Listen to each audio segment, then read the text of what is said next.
हिमाचल प्रदेश में आर्थिक संकट की बहस अब प्रदेश में सरकार की टैक्स व्यवस्था तक पहुंच गई है। विपक्ष लगातार प्रदेश सरकार पर आम जनता को करों के बोझ से लादने का आरोप लगाते हुए हमलावर है।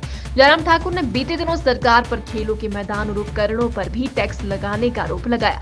इसको जिले से खारिज करते हुए मुख्यमंत्री के प्रधान मीडिया सलाहकार नरेश चौहान ने जयराम ठाकुर पर पलटवार किया। उन्होंने पूर्व मुख्यमंत्री को जिम्मेदार व्यक्ति की तरह बयान देने और प्रदेश हित की बात कहने की नसीहत दी। मुख्यमंत्री के प्रधान मीडिया सलाहकार नरेश चौहान ने पूर्व मुख्यमंत्री जयराम ठाकुर को नसीहत देते हुए कहा कि जिम्मेदार व्यक्ति सत्ता में बैठा हो या विपक्ष में जिम्मेदारी के साथ बयान देना चाहिए।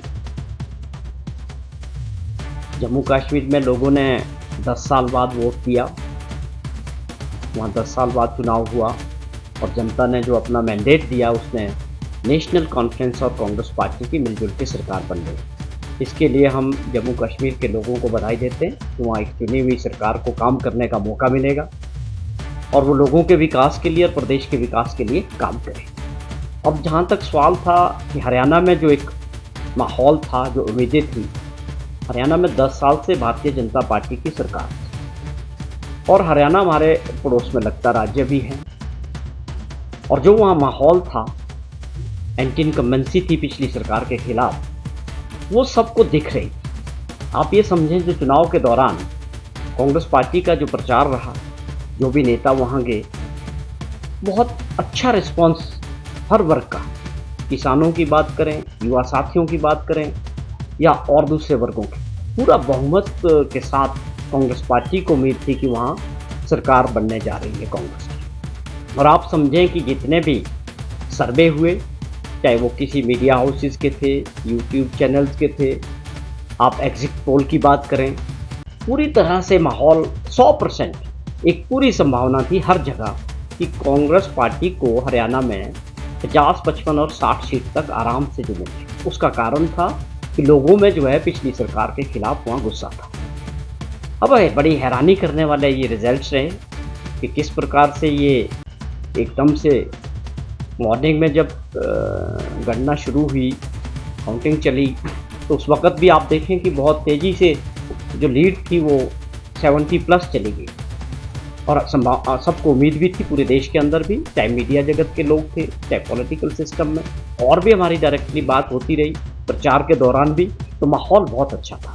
अब वहाँ उसमें क्या कमियां रही, इसको लेके पार्टी हाईकमान निश्चित तौर पे इस पे चर्चा करेंगे कि किन किन कमियों की वजह से जो है कांग्रेस पार्टी वहाँ सरकार नहीं बना पाई। और वैसे जो माहौल दिखता था ज़मीनी स्तर पे प्रचार के दौरान, या आप समझें जिस भी तरह था, सब जगह लग रहा था कि कांग्रेस पार्टी को वहाँ हरियाणा के लोग सत्ता में लाना चाह रहे हैं।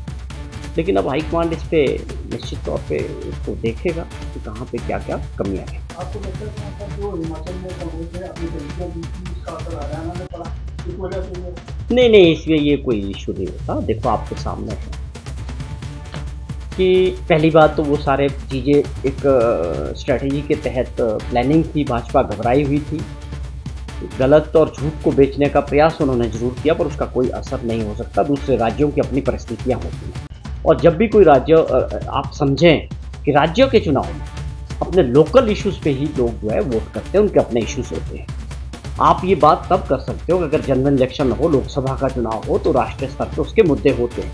आप समझें कि हिमाचल में चुनाव हो और वहाँ पर हरियाणा का कोई मुद्दा अहमियत रखता हो, मैं इस बात से बिल्कुल सहमत नहीं। हिमाचल का चुनाव होगा तो हिमाचल के लोगों के अपनी समस्याएं, अपने मुद्दे, अपने इश्यूज़ होते हैं। वही बात हरियाणा में थी, लेकिन वो तो फिर कंगना रनौत ने भी उनके लिए बहुत कुछ बोला, उसका भी असर नहीं दिखा। तो ये चीज़ें सब एक ऐसी चर्चा है कि हमको इसमें निश्चित तौर पे कांग्रेस पार्टी, इसको हमारे राष्ट्रीय लीडरशिप गंभीरता से लेंगे। एक अच्छा खासा माहौल, या हम जैसा कई लोगों ने जिक्र किया कि आत्मविश्वास ज़्यादा हो गया, या कौन सी ऐसी कमियां रही, जैसे हुड्डा साहब ने कहा कि कुछ क्या संगठन में कोई कमजोरियां रह गई, या लीडरशिप जो थी वहाँ की स्टेट की, उनके तालमेल में कोई कमी रह गई। ये सारे विषय जो है कांग्रेस पार्टी प्लेटफॉर्म पे इस पे चर्चा करेगी। प्रदेश हैं कि जो जिम्मेवार व्यक्ति होते हैं, जो देश को, प्रदेश में 5 साल मुख्यमंत्री रह चुके हैं, वो विपक्ष में हो चाहे कहीं हो, जिम्मेवारी के साथ हर बात होनी चाहिए। प्रदेश के लोगों के प्रति सबकी जिम्मेवारी होनी चाहिए।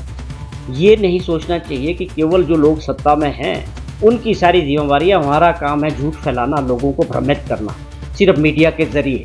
उसमें फैक्ट्स होने चाहिए। एक जिम्मेदार व्यक्ति को हमेशा जिम्मेवारी के साथ लोगों को एड्रेस करना चाहिए, मुद्दों के ऊपर बात करनी चाहिए और जनहित के मुद्दे उठाने चाहिए।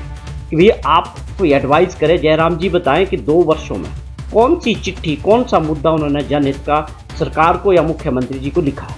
केवल मात्र मीडिया के जरिए अपने आप को एक्टिव रखने के लिए किसी भी तरह की बयानबाजी करते हैं। कोई टॉयलेट टैक्स नहीं, कोई किसी पे टैक्स नहीं, केवल आप लोगों को डराना चाहते हैं।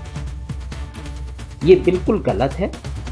जो भी पिछले दिनों बात हुई थी कि टॉयलेट टैक्स, सीट्स पर टैक्स है, उसकी जो चिट्ठी निकली वो तो जयराम जी के टाइम की निकली। वो नोटिफिकेशन तो जयराम जी के टाइम की, उस पर तो वो बोल नहीं पा रहे हैं कुछ कि वो क्या था।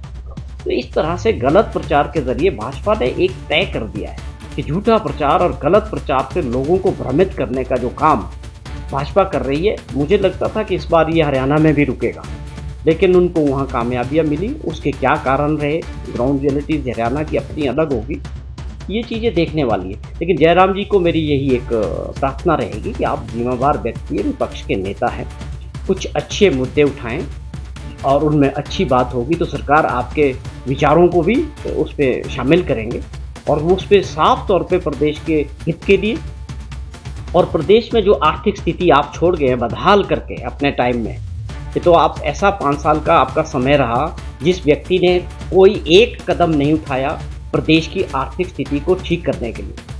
वो पहले मुख्यमंत्री होंगे जिन्होंने ये किया। आज जो हालत बनी है प्रदेश की, उसके सबसे बड़े जिम्मेदार आप रहे हैं। अगर आज की सरकार और मुख्यमंत्री कुछ सोच के साथ आगे बढ़ना चाह रहे हैं, प्रदेश की अर्थव्यवस्था को ठीक करने का प्रयास कर रहे हैं, कुछ अच्छे फैसले कर रहे हैं, वो आप लोगों के लीडर शांता कुमार जी जो प्रदेश के इतने बड़े नेता रहे हैं, मुख्यमंत्री रहे हैं, वो उसकी सराहना करते हैं कि प्रदेश हित में सुखविंदर सिंह सुक्खू जी की सरकार अच्छे फैसले ले रही है और अच्छे लोग जो समझ रखते हैं वो इस बात को समझ रहे हैं। ये बड़ा ज़रूरी है कि प्रदेश अपने पाँव पे खड़ा हो। आने वाली जो हमारी पीढ़ियाँ होंगी वो ये बताएंगी कि जो उस वक्त लोग रहे सत्ता में उन्होंने कौन से कदम उठाए। तो आप इन चीज़ों को समझना चाहिए और इसमें जो अच्छे फैसले उसकी तारीफ करनी चाहिए, उसका समर्थन करना चाहिए, बजाय इसके कि आपके लीडरशिप की जो वर्चस्व की लड़ाई भाजपा के अंदर चली हुई है उसके तहत लोग कौन सा केंद्र, ये फेडरल सिस्टम है, यहाँ फेडरल सिस्टम में हमारे अधिकार है राज्यों में, चाहे वो हिमाचल हो चाहे कोई चीज़ हो। ये बार बार भाजपा के लोग ये पैसा केंद्र का था, ये पैसा हमारे सारे जीएसटी टैक्सेस कहाँ जाता है, भारत सरकार को जाता है। इनकम टैक्स का शेयर कहाँ से आता है, भारत सरकार से आता है। आपको ये समझना पड़ेगा, इन लोगों को इतनी जानकारी रखनी चाहिए कि जितना भी सिस्टम है सारे टैक्सेस भारत सरकार को जाते हैं, उसके बाद स्टेट का जो शेयर बनता है वो मिलता है। भारत सरकार से पैसा मिला कोई खैरात थोड़ी देती है भारत सरकार। हमारे हर राज्यों के अपने अधिकार होते हैं, अगर मिला है तो उसका यूटिलाइजेशन कर रहे हैं। आज हम उसको शुरू कर रहे हैं। ये आईजीएमसी में लोगों की सुविधा के लिए किया जा रहा है। जो ट्रॉमा सेंटर बना, कल कैंसर हॉस्पिटल की जो बिल्डिंग थी उसका उद्घाटन हुआ। जो सरकार की प्राथमिकता है कि हेल्थ क्षेत्र में अच्छी सुविधाएं लोगों को मिले, उसके तहत हमारी सरकार ने बहुत बड़े फैसले लिए। जो हमारे ब्लॉक लेवल पे हॉस्पिटल्स है, कम्युनिटी हेल्थ सेंटर्स है, वहाँ पर हमने स्टाफ भर्ती किए, डॉक्टर भर्ती किए और इस कड़ी में पूरे प्रदेश के अंदर तेज़ी से आपका हेल्थ क्षेत्र में जो है और नर्सिस को, पैरा स्टाफ और डॉक्टरों की भर्तियाँ हो रही हैं। तो आप ये कौन सी बात करते हैं कि ये पैसा वहाँ से आया था, ये पैसा वहाँ से आया? तो पैसा तो भारत सरकार और हिमाचल सरकार हमारे देश का है, लोगों का है, टैक्सेस से इकट्ठा हुआ है। तो ये इस तरह की भावना से ये होना चाहिए कि ये काम हो रहा है, आज ये इसका ओपनिंग हो रहा है। आज आप समझें कि वहाँ का जो इमरजेंसी वार्ड है उसको आप शिफ्ट करेंगे। आज जहाँ पहले केवल 60 बेड पे इमरजेंसी वार्ड चल रहा था, हम खुद गए, देखा कि 2-2 मरीज जो है एक बेड पे थे, आज उसको हम 200 बेड के करीब कर रहे हैं, ट्रॉमा सेंटर के साथ जोड़ रहे हैं, अच्छी सुविधा देने का प्रयास कर रहे हैं। मुख्यमंत्री जी खुद इसमें इनिशिएट कर रहे हैं। तो ये बहुत इम्पॉर्टेंट है कि हम लोग हित में, जनहित में जो काम हमारी सरकार कर रही है वो प्रदेश की जनता समझ रही है। ये ज़रूर है कि लगातार विपक्ष के लोगों के और नेताओं के प्रयास है कि किसी भी तरह माहौल को ख़राब करने का या गुमराह करने का जो है काम करें। पिछले दिनों जिस प्रकार हिमाचल प्रदेश को राष्ट्रीय स्तर पे नेगेटिव पब्लिसिटी में, बिना आधार की पब्लिसिटी में प्रदेश के विपक्ष के नेता शामिल रहे, ये दुर्भाग्यपूर्ण है। प्रदेश का ब्रांड खराब करना, अमन और शांति का जो ब्रांड है हिमाचल प्रदेश का, उस पर हमको गर्व होना चाहिए कि हमारा राज्य जो है शांति प्रिय राज्य है। वो जिम्मेवारी केवल सरकार की नहीं है, वो विपक्ष में बैठे लोगों की भी जिम्मेवारी है कि उसको खराब ना किया जाए झूठ के बल पे, केवल राजनीतिक स्वार्थ के लिए। ये हमारे लिए एक सुझाव है कि कुछ ऐसे काम होते हैं जो सत्ता की दृष्टि से, वोट की दृष्टि से नहीं देखने चाहिए। प्रदेश हित और जनता का हित ऊपर होना चाहिए।